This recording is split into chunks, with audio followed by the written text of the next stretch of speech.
bem-vindo ao JR Business. Há mais de 30 anos, o Instituto CIA é o pilar social das lojas CIA no Brasil. E desde 2019, impactou aí mais de 300 mil pessoas. O JR Business de hoje tem o prazer de receber a coordenadora de programas sociais do Instituto CIA, Raíza Martins. Muito obrigada pela tua participação aqui com a gente, Raíza. Obrigada a você, Bruna. Estou super feliz com o convite e com a participação.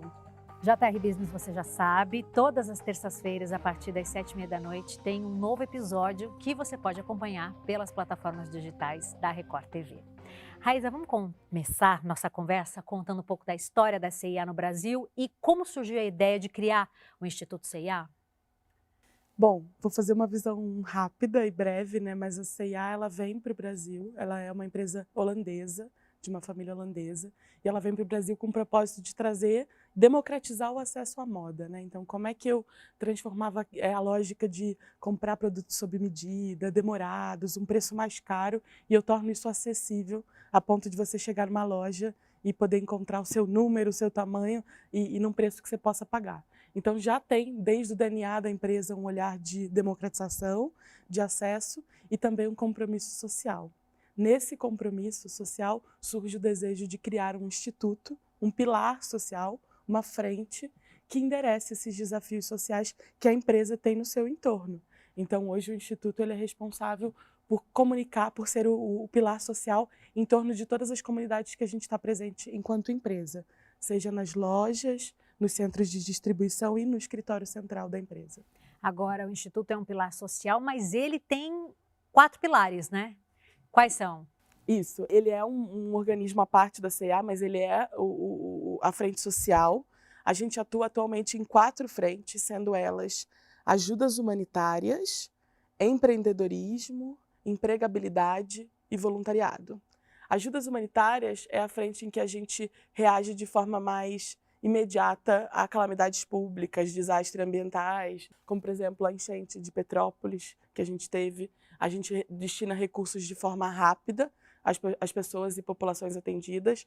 No programa de voluntariado, a gente conecta colaboradores da C&A, mais de 15 mil colaboradores, a organizações sociais da empresa, e outras 2 frentes muito importantes, que é o programa de empreendedorismo, onde a gente apoia micro e pequenos negócios de moda, e agora, o mais recente, que é o programa de empregabilidade, a gente também olha para grupos sociais em maior vulnerabilidade social que querem entrar no mercado da moda por meio de um emprego formal. E que grupos são esses, Raíza? Bom, eu costumo dizer que grupos sociais em maior vulnerabilidade, infelizmente, ainda são muitos. São vários recortes de público que a gente entende que enfrentam maiores desafios quando o assunto é empreender ou ter um emprego na moda. E por que vocês entendem que é importante dar oportunidade para esses grupos? Eu acho, Adriana, que a experiência de empreender já é muito difícil por si só, independente do grupo social ao qual você pertence, né? É uma jornada solitária, é uma jornada custosa, é uma jornada que você tem que ser uma pessoa, lidando com muitas coisas. O mercado de trabalho formal também não está fácil, as portas não estão abertas, o número de vagas menor, a crise, né, que a gente está vivendo. Então, quando você pertence a esses grupos sociais, as portas estão ainda mais fechadas, infelizmente, por questões estruturais, racismo, homofobia, transfobia, questões ainda de gênero, né, com a presença das mulheres. As dificuldades vão ficando maiores e o acesso aos recursos também. Então, é preciso olhar especificamente para esses públicos e promover um impacto para eles, né? Raíza, o programa de empregabilidade começou esse ano, né? Conta pra gente um pouquinho sobre ele. Ele começou esse ano, acabou de sair do forno, é um programa fresquinho, foi muito legal pensar o programa de empregabilidade junto com o nosso time, porque quando a gente olhou para empreendedorismo, que é quando você escolhe fazer um negócio, a gente percebeu que nem todo mundo quer fazer um negócio, né? Nem todo mundo quer empreender, nem que todo mundo quer ser autônomo. Algumas pessoas ainda, ou por perfil ou por necessidade, optam pelo mercado formal, na moda. E hoje o mercado da moda ele é grande empregador no Brasil. Então a gente percebeu que a gente precisava olhar também para essa jornada formal do emprego. Então o programa de empregabilidade ele nasce esse ano já com um monte de oportunidades gratuitas para a população brasileira, com alguns recortes, mas ele é um complemento ao empreendedorismo para promover a inclusão produtiva, a inclusão no mercado de trabalho e gerar renda, que é no fim do dia o que a gente quer. E todos esses grupos, eles têm ligação com a moda. Na verdade, vocês apoiam quem tem algum tipo de relação com esse setor, né? Sempre na moda. Então a gente entende que a C&A, né, como atua com moda e é um negócio da C&A, a gente precisa estar bem perto desse negócio. Então, desde 2019, né, a partir de 2020, a gente decidiu que o Instituto só conversaria e olharia para a moda, porque é uma forma de ampliar o trabalho da C&A e que é o que a gente sabe fazer, no fim das contas, né? Então, a gente hoje apoia tanto empreendedores quanto a jornada de empregabilidade, né, profissionais, única exclusivamente no setor da moda, que é um setor bem diverso. Então, conta pra gente que tipos de empresas já surgiram a partir do auxílio dado pelo Instituto? Bom, muitas, muitas. Só no ano passado foram mais de 300 micro e pequenas empresas. Então, a gente está falando de micro e pequenos empreendedores, às vezes uma, duas, três pessoas que tocam uma empresa, mas outros um pouco maiores. São negócios diversos, bijuteria, joia, acessório, calçado, vestuário. Tem muita gente com compromisso de fazer moda sustentável, inovação, roupa digital. Roupa digital? Roupa digital, isso existe. O mercado de moda digital está super crescente, inclusive no Brasil. Como é isso? Só para a gente entender. Basicamente, são roupas que existem no mundo digital mesmo. Então, para você usar com avatar ou para você para o próprio metaverso. Então, a gente tem um empreendedor. Que máximo! É muito legal. Tem um empreendedor, um afroempreendedor da periferia de Perus, aqui em São Paulo, que agora criou um tênis no metaverso. E é bem criativo, né? A pessoa tem Muito. possibilidade, às vezes, até de inovar, né? A partir de um auxílio vindo de vocês. Muito legal. É muito legal e dentre todos esses grupos são vários negócios que a gente já apoiou de diversas formas. Então são mentorias, investimento, acesso a crédito, capacitação e também e principalmente o nosso objetivo é conectar com a C&A. Então no ano passado a gente fez uma grande campanha trazendo empreendedores negros para vender na C&A, estrelando uma campanha que a gente chamou de Nosso Encontro, Feira Preta na C&A, que a gente trouxe a Feira Preta, que é o maior festival de empreendedorismo negro da América Latina. E como foi para vocês passar pelo momento mais grave da pandemia? A gente sempre pergunta para os nossos entrevistados aqui, porque é interessante a gente perceber que para cada setor foi um desafio diferente. Foram muitos os desafios, obviamente, assim, foi muito difícil. Como instituto, a gente tinha o principal desafio de responder muito rápido às demandas emergenciais, por meio da nossa frente de ajudas humanitárias. Então, se antes as ajudas humanitárias era quando acontecia, por exemplo, um deslizamento ou uma enchente, na pandemia a gente quase que virou só ajudas humanitárias, né? Então, a gente teve que realocar recurso muito rápido, pensar em novos formatos de time, de trabalho, para apoiar as comunidades, especialmente mais vulneráveis, né, nas questões de pandemia. Então, a gente fez doações de alimento, cesta básica, auxílio emergencial para empreendedores, para costureiras. A gente também aportou recursos para comunidades indígenas e fizemos parte do movimento Unidos para a Vacina, que foi um movimento de apoio às questões logísticas de vacinação, né, sobretudo nas cidades, sobretudo nas cidades muito pequenas do interior, por exemplo, de várias cidades do Nordeste que não tinham estrutura para receber a vacinação. E foi um grande desafio naquele período, né? Como fazer as pessoas terem acesso, exatamente. E além disso, por outro lado, a gente também tinha um outro problema, uma outra questão, que era fazer, por exemplo, voluntariado totalmente online. Voluntariado, você sabe, é aquela coisa do abraço, Sim, do encontro. Então, a gente teve que reformular o programa, fazer um programa 100% online para todos os colaboradores da C&A. Foi difícil, mas a gente conseguiu. A gente fez um programa de voluntariado online e também entendendo que o nosso público, aqueles empreendedores, estavam ainda com desafios maiores, né? E esse desafio continua, ainda que a pandemia tenha dado uma trégua, os números diminuído, a gente enxerga a questão da insegurança alimentar no Brasil como uma das principais atuações nesse ano, né? De combate à fome, porque o mapa da fome, infelizmente, só cresce. E afeta diretamente esses grupos sociais mais vulneráveis, em que vocês ajudam, inclusive. Exato. A fome tem raça, a fome tem cor, a fome tem gênero. É difícil. Voltando à questão do empreendedorismo, você está à frente do Programa Nacional de Empreendedorismo, né? Conta pra gente quais são ainda os maiores desafios que quem quer empreender enfrenta aqui no país. São muitos. Eu tenho aprendido muito com essas jornadas empreendedoras. Eu não sou uma empreendedora, mas eu hoje trabalho com uma rede próxima de centenas deles que escolheram a moda como uma ferramenta de trabalho, mas também de direitos, né? Então, eu acho que quando a gente fala dessa jornada, eu acho que o principal desafio é acesso a clientes mesmo, né? Ao mercado, porque falta recurso, falta dinheiro para investir. É uma única pessoa, tem uma questão de perfil. Às vezes é uma pessoa muito criativa e ela faz roupas e ela desenha e ela é estilista, mas não significa que ela é boa em gestão, em negócio, em comunicação. Então você tem uma jornada muito solitária, com pouco dinheiro, tendo que dar conta 360 de um negócio. Então a coisa vai ficando complexa. Eu acho que a falta de equipe é um dos principais desafios, junto com dinheiro pouco para investimento e capital de giro que qualquer negócio precisa ter, né? Então a gente se coloca ao lado dessas marcas, fornecendo capacitação, apoio, porque a gente está junto, essa mensagem, estamos empreendendo junto com vocês, e também oferecendo acesso a clientes e a ferramentas. Você acredita que os consumidores hoje cobram das marcas mais engajamento com questões sociais, ambientais?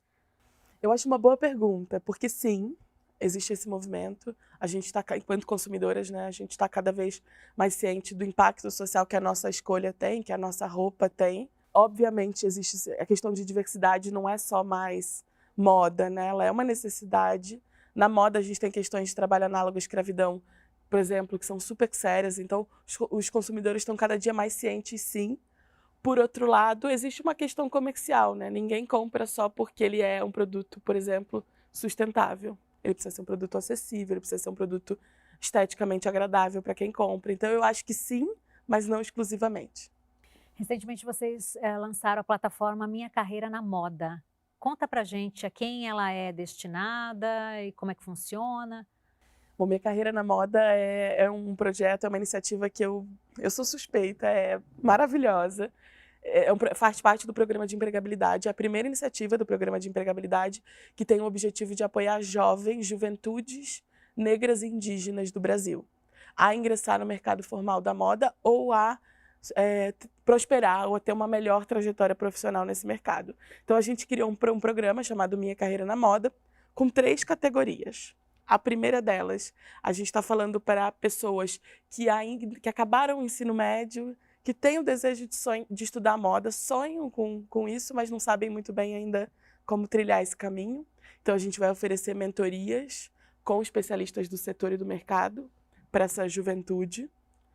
A segunda categoria é para quem já estuda moda, mas ainda não tem acesso ali ao trabalho ou precisa de um empurrãozinho para aquele primeiro emprego na moda. Então a gente vai conectar com marcas autorais para um processo de experimentação profissional. E a terceira oportunidade a gente vai oferecer para jovens, também negros e indígenas, a oportunidade de estudar na Santa Marcelina, em uma instituição de moda super reconhecida no Brasil, por um curso de 3 meses, olhando para desenvolvimento de produto e tendo contato com estilistas renomados de todo o Brasil, para carimbar o currículo deles. Nossa, é um sonho para essas pessoas, né? Deve brilhar os olhos, né? Nossa, a gente vai lançar agora, o programa está no ar, mas as inscrições começam no dia 24 de agosto. Então a gente está contando mesmo que muita gente do Brasil possa aproveitar essa oportunidade.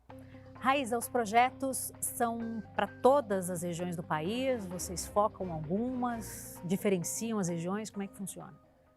Bom, o Instituto C&A, ele olha para todas as comunidades brasileiras, né, todos os territórios em que a C&A está presente. Então, basicamente, o Brasil inteiro. Mas alguns projetos têm focos territoriais, né? Tem oportunidade para o Brasil inteiro sempre, se você olhar nas nossas redes e sites, tem projeto em vários estados e regiões. Mas, às vezes, por exemplo, como é o caso de um projeto que está acontecendo agora, que é muito legal, que é o projeto A Moda é o Norte. É um projeto focado exclusivamente para empreendedores da região, dos estados da região norte do Brasil, porque a gente entendeu que algumas dessas pessoas enfrentavam maiores desafios por estarem na região norte, né? Então, tem uma centralização muito forte no sudeste ainda, né? São Paulo, sobretudo, ainda começando no nordeste, mas o mercado, o acesso a recurso, a questão até própria logística, de compra de material, de frete, ainda é muito desafiadora para quem está no norte. Então, esse é só um exemplo de um recorte que a gente faz, mas tem oportunidade no Brasil todo. A gente sempre que recebe alguém, algum entrevistado especial aqui no JR Business, a gente gosta de entender como foi a trajetória dessa pessoa. O JR Business fala também de trajetórias de sucesso. Gostaria de saber como você começou na tua carreira, como você chegou onde você está. Eu sempre digo que eu sou ongueira de formação, assim, da ONG, né, de social, porque trabalhar na área social é uma coisa que a gente não sabe quando a gente está na escola. Perguntam o que a gente quer ser, ninguém fala, quero trabalhar numa ONG. Você é médico, advogado, mas a parte do terceiro setor, ele é um setor muito novo e que antes estava muito associado ao voluntário. Aquilo que eu quero fazer por desejo, por vocação, para ajudar as pessoas, e nunca como uma carreira. Então, eu também comecei acidentalmente nessa área. Comecei como voluntária em um projeto de educação para pessoas LGBTQIAP+. Isso mudou a minha vida, assim, porque eu entendi que existia necessidade e isso precisava ser enfrentado como qualquer outro trabalho, né? E aí, a partir disso, estudando gestão de políticas públicas, eu entendi que vários jeitos de fazer política e política pública envolvia também a empresa privada e que existia dentro da empresa privada um mundo de oportunidades de fundações e institutos empresariais.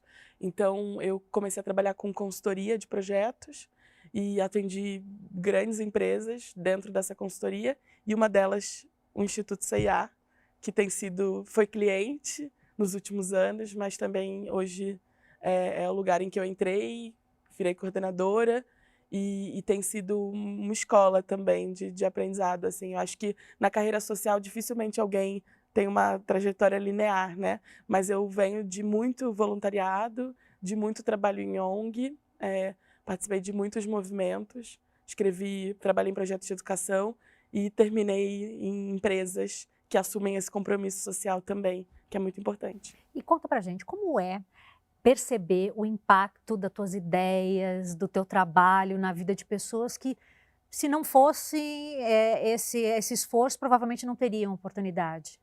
Eu sou chorona, eu não vou falar pouco, porque senão... eu durmo com a cabeça tranquila, assim, isso é a parte mais legal do meu trabalho. É um trabalho como qualquer trabalho, assim, tem estresse, cansaço. Imagino que, você vê que o que você, ali, teu esforço do dia a dia, mesmo com estresse, com todas as dificuldades, você está fazendo bem para o próximo, deve ser muito. É uma realização, a gente faz muito além do que precisa, assim, de combinado, de expectativa, porque é muito legal. A gente recebe depoimentos de marcas, de pequenas marcas, empreendedores que tiveram um faturamento muito maior. A gente teve uma pessoa que me deu um depoimento outro dia falando, olha, eu não acreditava na minha marca e quando eu vi ela na campanha da C&A, eu tinha certeza que eu estou no lugar certo. Fico super emocionada falando. Fica à vontade, porque é muito bonito falar. E então a gente faz parte e a gente está aqui potencializando talentos, né? A gente não cria nada, a gente só potencializa e dá visibilidade para quem já está fazendo esse trabalho. É um orgulho, né? Muito. E me conta uma coisa, vocês utilizam parte da estrutura da C&A? Como é que é essa interligação entre o Instituto C&A e as lojas C&A? Sim, essa também é uma premissa importante, a gente usar o máximo de recurso e compartilhar. É como se a gente estivesse também abrindo as portas da C&A para a comunidade no entorno dela, né? Então, hoje o Instituto está fisicamente localizado em São Paulo, no escritório da C&A, mas a gente tem voluntários em todas as lojas do Brasil. Então, se qualquer pessoa chegar na C&A e perguntar quem aqui faz parte do Instituto, certamente vão ter voluntários, vão ter pessoas ali que fazem parte desse grande movimento, desse compromisso. A gente também usa e pensa estruturas físicas, né? Então, por exemplo, dentro do estúdio da C&A, a gente também faz foto para empreendedores. A gente também usa... Semana passada, a gente estava com um grupo de empreendedores dentro do escritório com a gente, fazendo oficinas de criação, workshops. Então, é uma lógica mesmo de compartilhar o que a C&A sabe fazer, que é moda, com quem já sabe fazer e precisa ir, às vezes, de um empurrão. Assim. Eu perguntei no bloco anterior quais os maiores desafios para quem quer empreender no Brasil. Agora eu queria entender quais os maiores desafios para quem trabalha com essa questão social. Bom, eu acho que tem um desafio forte que é das pessoas que estão à frente, dos seres humanos que estão à frente disso, que é entender o nosso limite emocional, porque a gente se envolve com todas as histórias. Eu, então, durmo pensando naquela história, acordo, a gente conhece organizações sociais, mulheres, organizações de base, que fazem um trabalho, Adriana, que você também se emocionaria muito, assim. Pouco dinheiro, muita vontade, e um trabalho junto muito emocionante. Só que a gente também tem um limite, a gente tem um recurso, né, com limite. Então a gente também tem que cuidar para não se envolver muito mais do que a gente consegue nessa estrutura. Então eu acho que para quem está nessa linha de frente tem uma questão de emocional forte. E eu acho que o segundo desafio, aí não tanto falando só da nossa realidade, mas do setor social como um todo, é ainda entender que muitas organizações precisam captar recurso para fazer o seu trabalho. E é muito difícil. Elas não têm um modelo hoje que se sustente 100%, né? Então, às vezes, é doação, escrita de projetos, patrocínio. Tem gente que vende produto. Tem um esforço constante de arrecadação de recursos para que aquele trabalho manter em pé. Então, acho que muitas organizações sociais enfrentam esse desafio. Você percebe que hoje as empresas estão mais comprometidas com essa questão social, até também por causa da cobrança do consumidor? Você percebe que isso é um movimento natural? Certamente é um movimento crescente, é muito legal dizer isso, né? A gente tem números que mostram a crescente da atuação das empresas em doação, em filantropia, investimento social privado, esses números só crescem. A pandemia, por um motivo triste, claro, mas a pandemia acelerou esses processos, então a gente cresceu em número de doações, a gente cresceu em número de engajamento voluntário durante a pandemia, porque as calamidades tendem a sensibilizar mais a gente, né? Então, se é que a gente pode tirar algum legado disso, é manter essa cultura social e essa cultura da doação viva nas empresas e entender isso também como um movimento de profissionalização. O Instituto hoje ele é uma frente como qualquer outra da C&A, que demanda profissionalismo, gestão, equipe, orçamento. Então, acho que tem um movimento das empresas não só entenderem isso como doação, mas também como uma área em constante crescimento, que é o social. E quais são os planos do Instituto aí para os próximos meses, ano que vem? O que você pode adiantar para a gente? Muita novidade, até o final do ano, até o final desse ano tem um monte de edital de empregabilidade, de empreendedorismo, a gente tem ação de voluntariado até dezembro, o ano está ali, a gente vai. Mas a gente tem esse programa de empregabilidade surgindo agora, a ideia é que no ano que vem ele ainda cresça mais, a gente quer alcançar jovens negros, pessoas indígenas, mulheres com mais de 40 anos, pessoas LGBTQIAP+, pessoas com deficiência, costureiras, não costureiras, estudantes. Então tem bastante edital previsto. E enquanto instituto, a gente também tem o desafio de manter esse legado de 31 anos, a gente existe há 31 anos, manter ele firme, respondendo da melhor forma às demandas sociais desse Brasil, que infelizmente não param de existir, né? As demandas sociais e ambientais são cada vez maiores e o Instituto precisa responder a elas. Mas felizmente tem cada vez mais gente fazendo alguma coisa, então acho que a gente está atuando de forma colaborativa, em rede, e é isso. Raíza, quero agradecer muito a tua participação aqui com a gente, te parabenizar pelo trabalho, parabenizar também o Instituto por esse trabalho tão importante que faz. Obrigada. Um prazer te conhecer, obrigada pela conversa. Estou muito feliz, obrigada. Você que está em casa já sabe, todas as terças-feiras, a partir das 7h30 da noite, tem um novo episódio do JR Business que você pode acompanhar pelas plataformas digitais da Record TV. Muito obrigada pela tua companhia, até a próxima.